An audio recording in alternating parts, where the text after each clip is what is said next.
State lawmakers taking a closer look at a ballot proposal that will not be on most Arkansas ballots, but it is now in the middle of an investigation. It's one of several ballot proposals that have been debated this election season, but this one looks to mandate voting in 9 different counties to be by paper ballots only.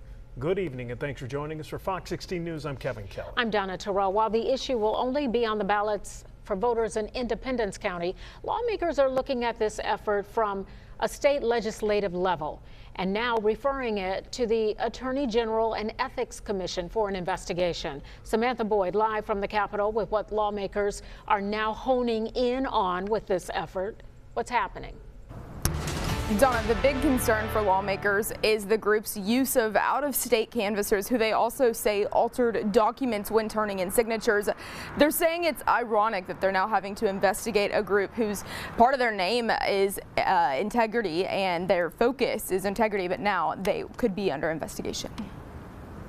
A legislative meeting Monday devoted to one agenda item: how the group Restore Election Integrity Arkansas sought to get their paper ballot measure before voters in 9 counties. This is a meeting about the potential abuse of our initiative system. State Representative David Ray says they discovered violations as the ballot proposals continued to be thrown out by different county clerks. First, the use of paid canvassers from out of state to gather signatures for the petition, which Ray says violates state law. It's about whether petition fraud, which is a Class D felony, has occurred in our state. The Saline County clerk noticed 18 of the canvassers appeared to have altered the already notarized documents and put a Conway hotel address down before turning them in. You can't put somebody up in a hotel for a week and then claim they're an Arkansas resident.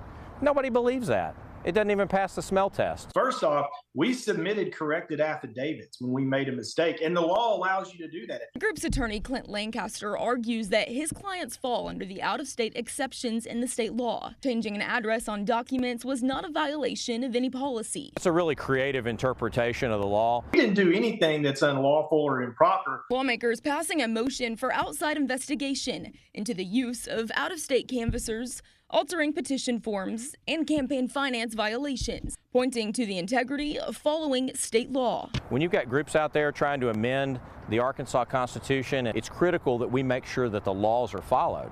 What this comes down to is that these legislatures don't like paper ballots, just like they don't like closed primaries, and they don't want this to be the law. And so they're persecuting the people who are going out and trying to self-legislate.